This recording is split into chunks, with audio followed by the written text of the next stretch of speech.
یہ جو غزہ پہ بمباری ہو رہی ہے نا، مظلوم مر رہے ہیں، ہمیں ترس آتا ہے تو کیا اللہ کو نہیں آتا ہوگا؟ لوگ دیکھتے ہیں نا ویڈیوز میں بچوں کیسے خون میں لپٹے ہوئے، کیسا دل پگھلتا ہے. آپ کیا سمجھتے ہو اللہ کو کچھ نہیں ہوتا؟ اللہ میں حلم بہت ہے. اللہ کہتے ہیں لا تحسبن اللہ غافلا عما يعمل الظالمون. ہمیں بس اشکال ہوتا ہے نا، اللہ تو بڑا ظالم ہے، معاذ اللہ کچھ بھی نہیں کر رہا. ہم اپنی حکومتوں سے مطالبہ کرتے ہیں کچھ کرو، لوگوں سے مطالبہ کرتے ہیں کچھ کرو، تو اللہ تو کون سا معاذ اللہ کچھ کر رہا ہے؟ اللہ جواب میں کیا کہتے ہیں؟ لا تحسبن اللہ غافلا عما يعمل الظالمون. ظالم لوگ جو کچھ کر رہے ہیں اللہ کو ہرگز ان سے غافل مت سمجھو. اے اللہ جب تو سب دیکھ رہا ہے، غافل بھی نہیں ہے، عذاب کیوں نہیں دیتا؟ انما يؤخرهم ليوم تشخص فيه الابصار. اللہ کہتے ہیں میرا حلم ہے، حلم برداشت، میں نے ایک دن رکھا ہے حساب و کتاب کا، اس وقت تک میں ظالم کو مہلت دیتا ہوں. دنیا میں بہت کچھ غلط ہوگا، اس سے بھی زیادہ غلط ہوا ہے دنیا میں. اور اے بھائی پیغمبر زکریا علیہ السلام، پیغمبر کا کتنا بڑا مقام ہوتا ہے.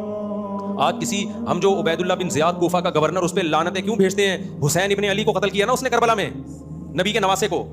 پوری دنیا میں کوئی ہے جو اس کا نام احترام سے لے ابن زیاد کا؟ تو اتنے بڑے بڑے ظلم ہوئے، اللہ نے اسے کچھ کیا؟ وہ پھر بھی گورنر رہا، نہ معزول ہوا، دندناتا رہا، اپنی طبی موت مرا ہے وہ. آپ خود اندازہ لگاؤ، آج کسی نیک آدمی کو کوئی قتل کرتے انسان کی روح کانپ اٹھتی ہے.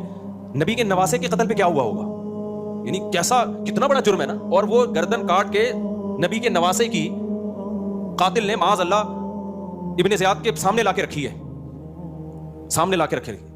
کیا یعنی ذرا سا انسان کے سینے میں دل ہو، کانپ جاتا ہے، یہ بات سن کے کانپ جاتا ہے. اور وہ بدبخت کیا کر رہا تھا؟ چھڑی سے آپ کے ہونٹوں کو ٹچ کر رہا تھا.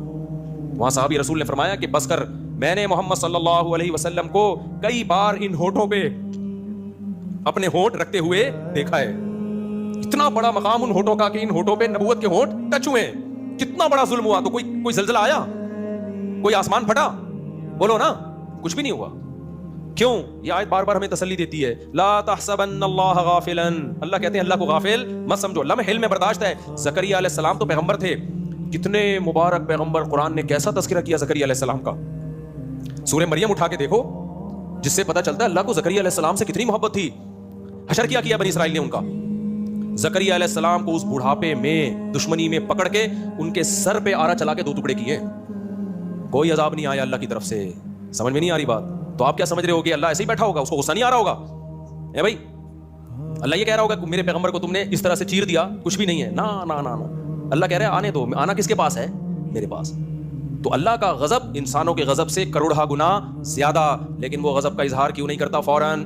کیونکہ اس کا حلم یعنی اس کی برداشت انسانوں کی برداشت سے کروڑہ گنا زیادہ. تو اللہ نے اپنے غضب کے اظہار کے لیے جہنم کی آگ بنائی ہے. اسی سے یہ بھی پتہ چل گیا کہ اللہ نے آخرت میں اتنا سخت عذاب کیوں رکھا ہے. یہ سخت عذاب اللہ کے غضب کا اظہار ہے. جب اللہ ہے تو اس کی ہر طاقت انسانوں سے کروڑہ گنا زیادہ، تو اس کا غضب بھی انسانوں سے کروڑہ گنا زیادہ، اور اس کی رحمت بھی انسانوں سے کروڑہ گنا زیادہ ہے. تو اس کی رحمت کا اظہار جنت کی صورت میں ہوگا، جس سے پتہ چلے گا کہ رحمت کہتے کس کو ہیں. اور اس کا غضب ظاہر ہوگا آگ کی صورت میں، جس سے پتہ چلے گا کہ غضب کہتے کس کو ہیں. تمہیں کیا پتا کہ غصہ کیا ہوتا ہے؟